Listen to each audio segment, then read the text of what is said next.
WordPress, and other content management systems. Originally, all websites were built with single pages that connected to one another. They were a collection of files that referenced one another to allow visitors to go from page to page. This worked fine when websites were relatively simple and only had a few files. As things progressed, websites became more complicated. Developers began to create what were called content management systems, or CMSs, that used a database to keep track of all the site's pages, as well as the information on each page and how they were all linked together. This makes for quick and easy updating of individual pages, as well as multiple pages at once. You may think you don't need a CMS since you are going to only have a few pages on your website.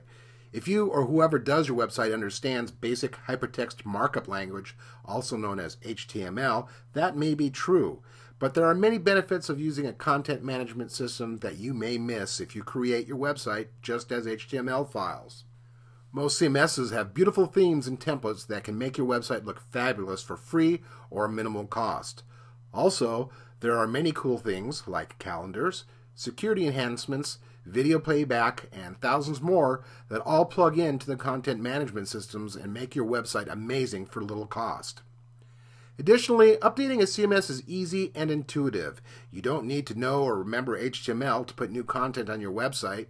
CMSs are loved by the search engines because they are structured specifically to make search engines happy and at the same time make a site easily navigable using multiple menus and other methods that improve your visitor's experience. So, which do you use?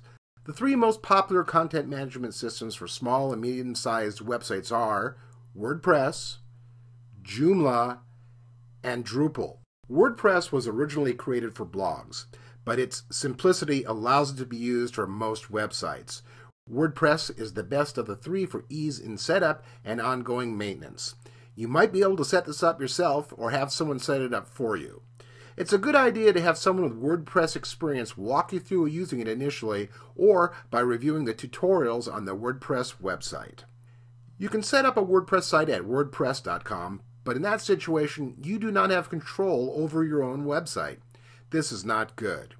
We recommend finding your own hosting provider and installing your own copy on your own hosting account. Information about this method can be found at wordpress.org. Joomla is for those who have a reason to have a more complicated site structure. It also has third-party solutions that make it capable of doing almost anything you can think of or have seen on many other websites. Drupal has the benefits of WordPress and Joomla, along with a more flexible structure to link and structure information. Many hosting providers provide a simple installation for all three of these, either through Simple Scripts or Fantastico.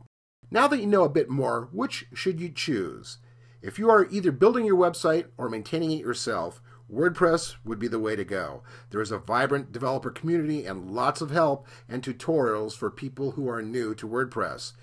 However, if your developer recommends Joomla or Drupal, or you plan to have a lot of content, run an e-commerce site, or create more complicated websites, Joomla and Drupal are more robust for a bigger site and are only slightly more complicated to maintain on an ongoing basis. The downside of either of them is that they are not a good choice for a first-timer to set up for themselves. Whichever CMS you choose, make sure to take advantage of the very active forums that can be found on the web by doing a search for Joomla forum, WordPress forum, or Drupal forum. Thank you for watching this video. Be sure to stop by our site to pick up the checklist for the video, which includes more information and resources.